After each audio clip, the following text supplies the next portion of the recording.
It is no surprise to anyone who has seen the earlier Bond films that there is a formula. Bond is given a mission.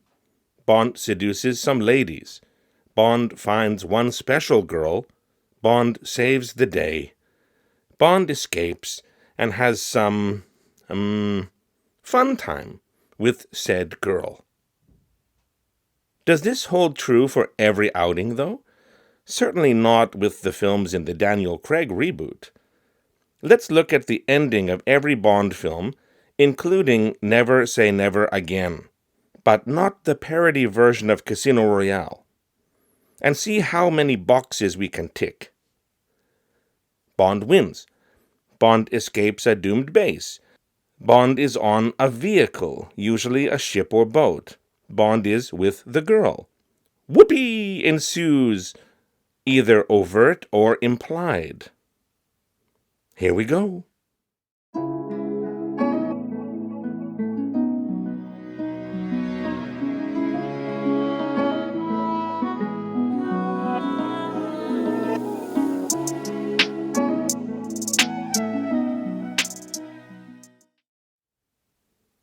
What we are going to look at is as follows: the baddie, the scheme, the girl, how Bond wins, the ending scene.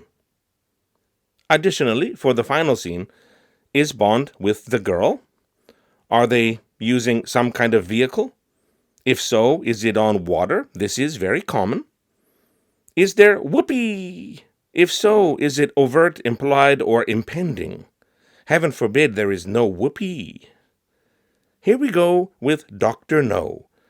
This is the first Bond film with Sean Connery in the lead role. The baddie. Dr. No came out in 1962. The baddie was the titular Dr. Julius No, a member of Spectre, played by Joseph Wiseman. He has metal hands, having lost his real ones due to radiation exposure. The scheme. No has been using radio jamming to block launches by NASA from Cape Canaveral and plans to block the upcoming Project Mercury space mission. The girl.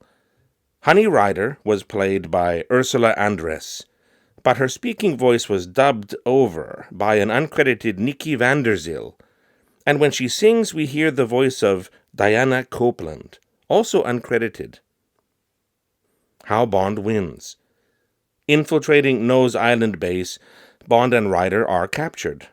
Ryder is taken away and eventually chained down to a slab of concrete to be drowned, presumably, while Bond is beaten and thrown into a cell.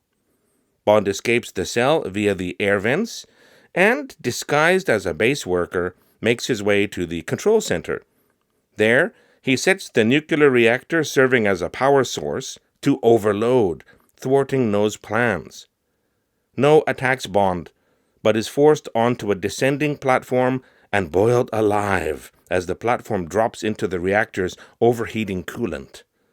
His metal hands do not have the finesse to grasp the railing and pull himself to safety. The ending.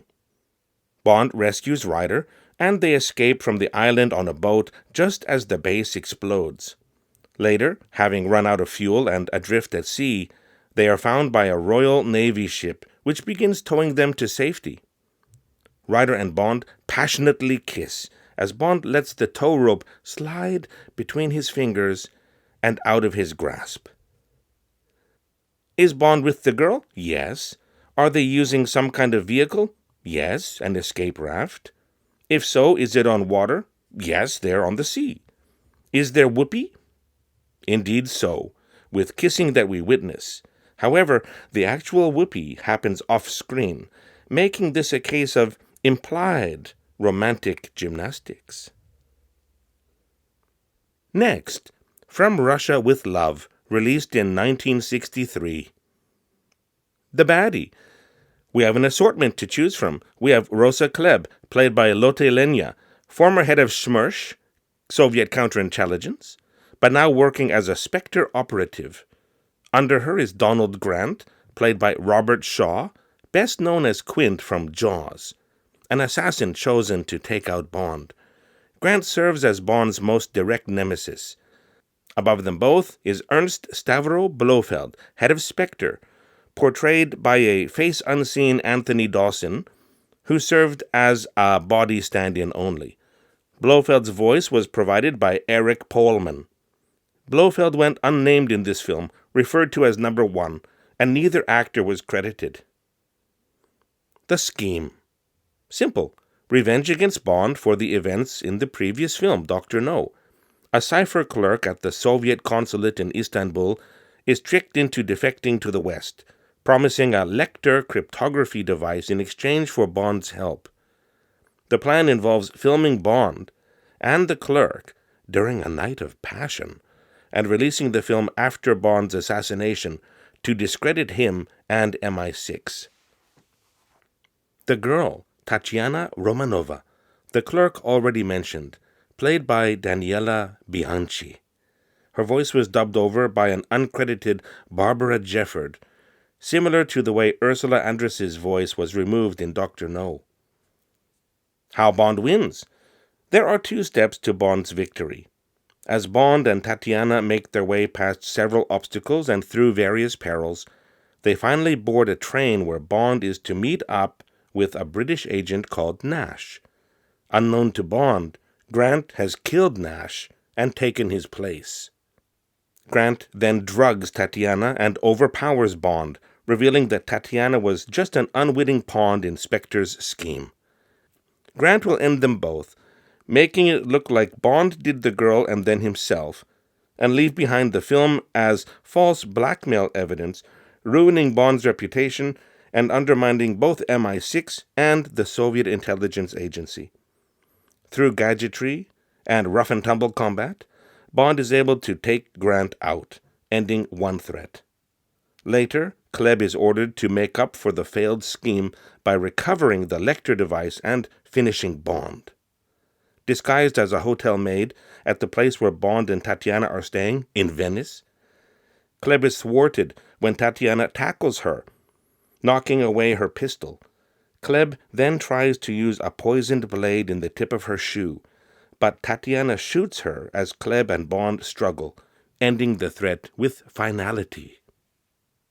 The ending. Now that the mission has been accomplished, Bond and Tatiana take a romantic ride through the canals of Venice in a gondola. As they kiss, Bond disposes of the incriminating film by dropping it into the water. Is Bond with the girl? Yes. Are they using some kind of vehicle? Yes, a gondola. If so, is it on water? Yes, the canals of Venice. Is there whoopee? Indeed so. We again see kissing, and while there was whoopee earlier in the film, basically overt, the final whoopee happens off-screen, making it implied. In 1964, audiences were treated to Goldfinger. The baddie? Auric Goldfinger, named in the title, is a bullion dealer who loves gambling, hates losing, and specializes in cheating.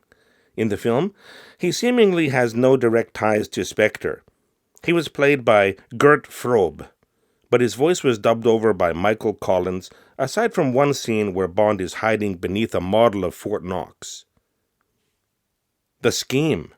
Goldfinger plans to break into the U.S. bullion depository at Fort Knox and, rather than steal the gold, set off a dirty bomb. The radiation will contaminate the gold stored there, making it unusable for as long as the half-life renders it dangerous to handle.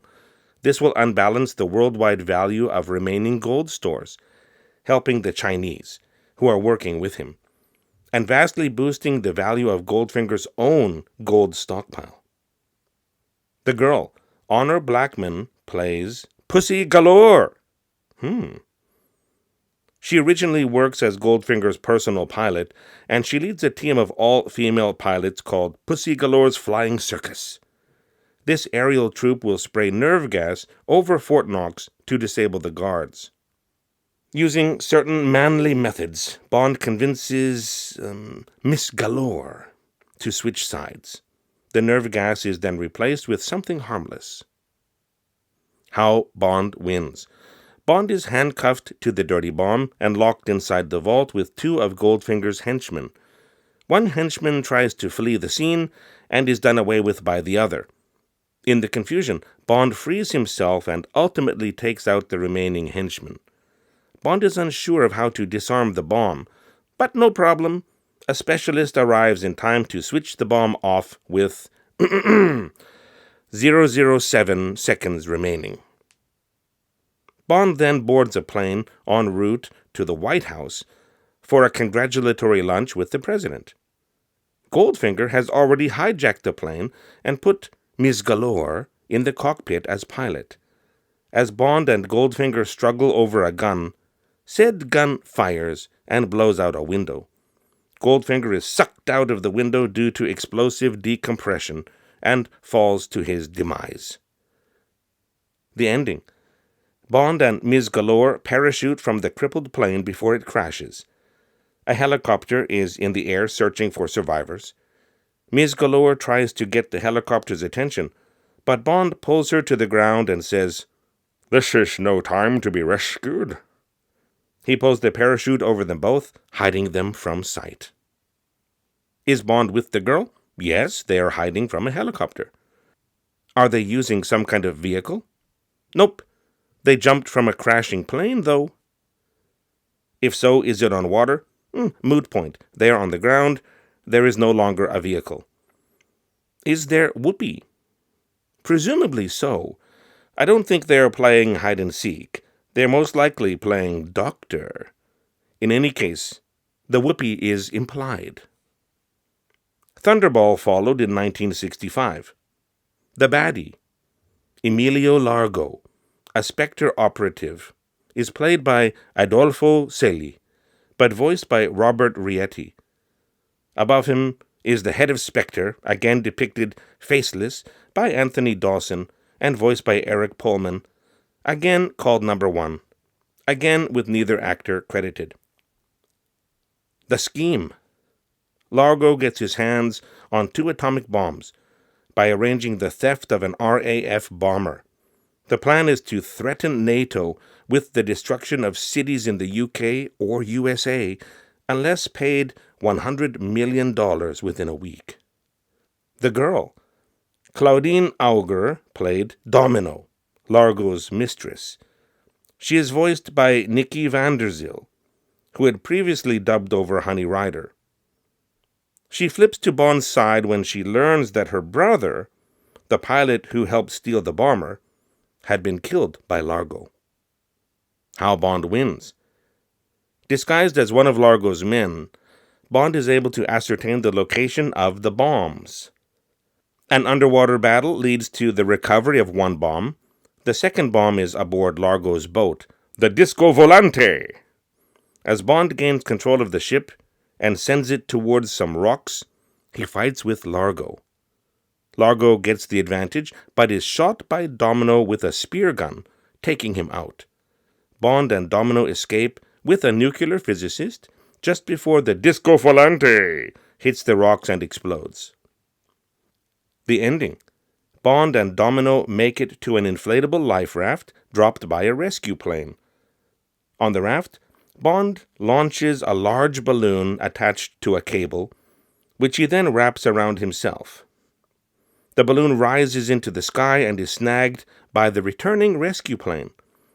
Bond holds on to Domino, and both are pulled into the sky and away to safety. Is Bond with the girl? Yes, they are being pulled through the sky. Are they using some kind of vehicle? Not exactly. They were just on a life raft on the ocean, but are now being pulled by an airplane. They're kind of between 2 vehicles. If so, is it on water? They were just on water, so pretty close, but no. Is there whoopee? It seems no. There is neither overt nor implied whoopee in the ending scene. They are holding on to a rescue cable and being dragged through the sky by a rescue plane. Not really possible, I'm afraid. Who knows what happened later on, though? I have to call this one as a whoopee-less ending. We now reach You Only Live Twice, released in 1967. The baddie. There is an assortment of Spectre agents, but Bond's main opponent is the head of Spectre himself, the finally fully seen and named number 1, Ernst Stavro Blofeld. As portrayed by Donald Pleasance, this established the iconic look of Blofeld, bald-headed and stroking a white cat. The scheme. Spectre has been hired by an unknown power to spark a war between the USA and the USSR.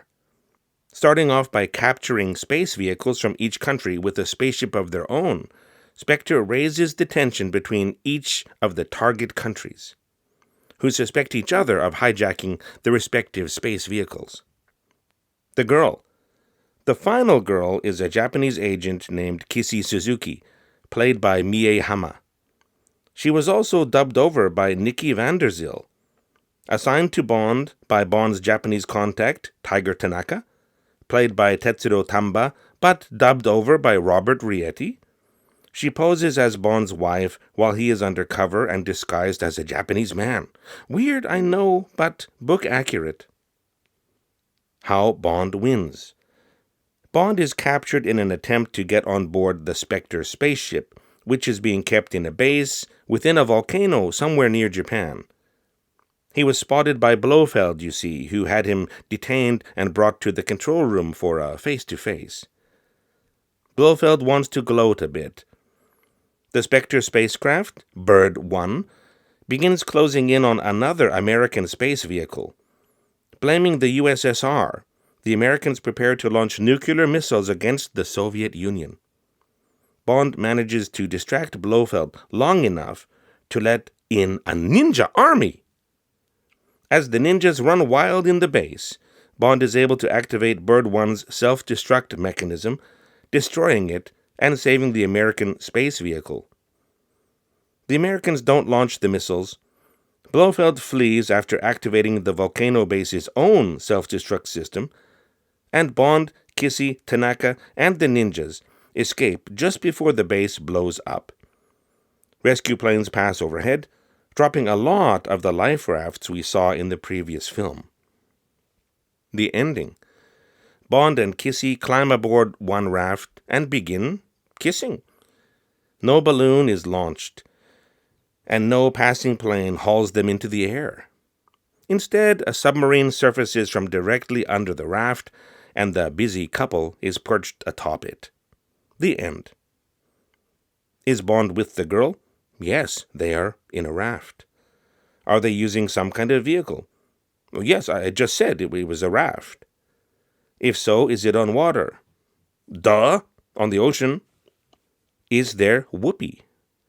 I believe there is whoopee, but it is implied. They are seen kissing, but what happens as they are perched upon the submarine is left to the audience's imagination. Next up, we have a new Bond actor in On Her Majesty's Secret Service, released in 1969.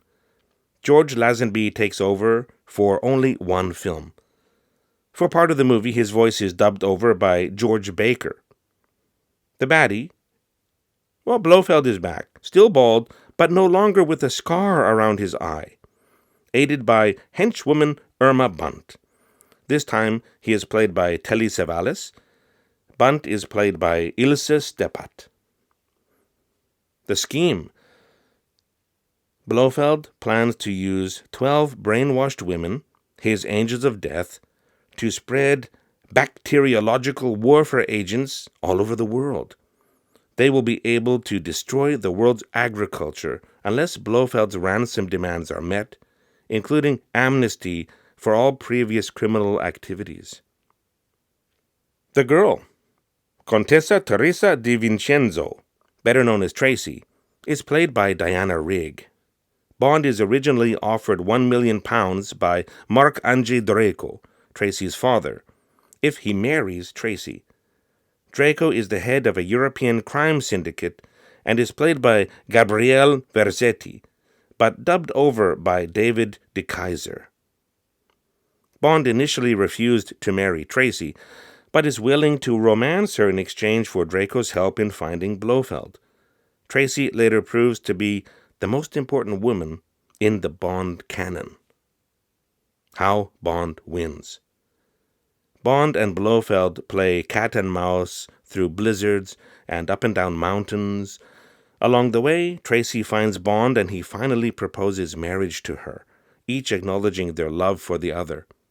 Tracy is captured, so Bond enlists the help of Draco and his forces.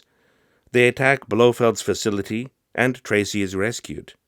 The facility is destroyed, but Blofeld escapes in a bobsleigh, although he crashes into a tree. The ending. Bond and Tracy get married. As they drive along a winding mountain road after the ceremony, Bond stops the car to remove some decorative flowers. Blofeld pulls alongside in another car, and Irma Bunt opens fire on the newlyweds. They drive off. Bond is unharmed, but Tracy has perished in the attack. Bond holds her body. Is Bond with the girl? Yes. Are they using some kind of vehicle?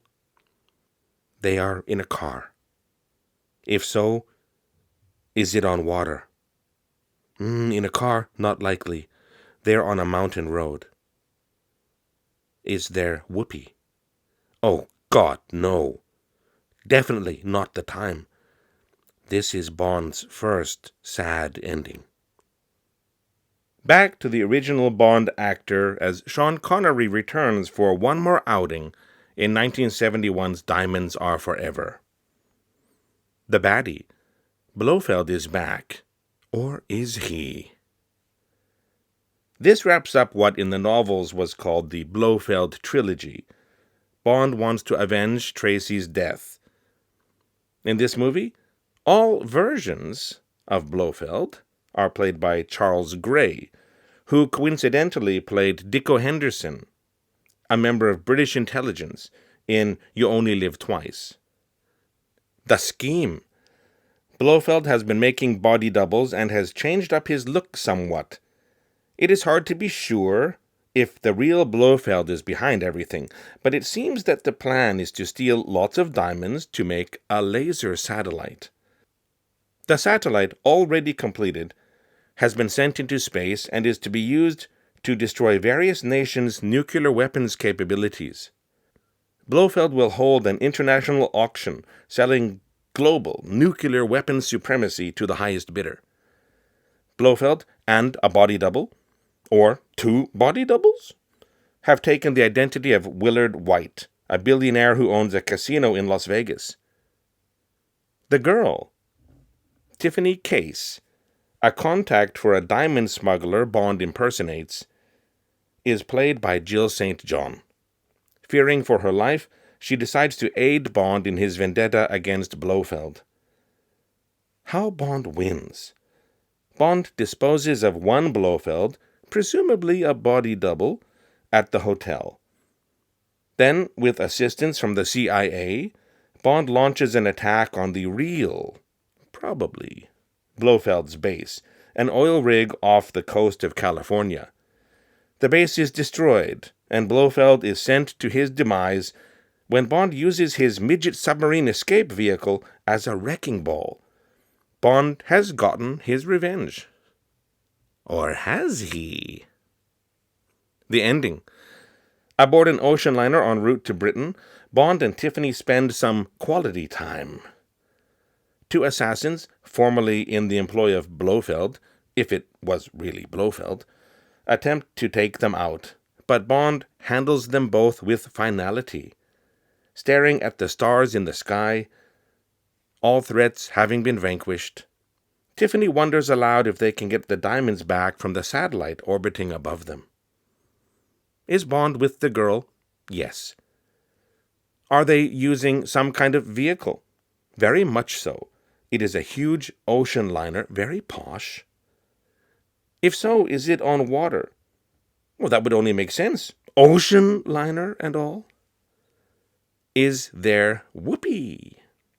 There is definitely potential for whoopee, but none that we can see as the credits roll. I have to call this heavily implied Whoopi. This brings us to the end of the Sean Connery canon, with one important outing led by George Lazenby in his single performance as Bond. Here is the score after 7 films. Base is destroyed, 4 films out of 7. Ending vehicles, 6 films out of 7. Endings on water, 4.5 films out of 7. One ending has them in the air above a life raft, so it's kind of 50-50. With the girl, 7 films out of 7. But in one film, the girl is no longer with us. Whoopi tally, 5 films out of 7. It would be 6 out of 7, but Whoopi cannot be had while dangling from a cable being dragged through the sky by a plane. And as mentioned, one Whoopi partner is no longer with us in the ending scene. Bonus information. Major characters with dubbed over voices. 6 films out of 7. In 6 films, major characters had their voices dubbed over, including Bond himself in one film.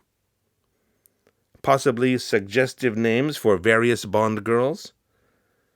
Honey Rider, Sylvia Trench, in Dr. No and From Russia with Love, a possibly recurring girlfriend for Bond, who was dropped from the series, played by Eunice Grayson.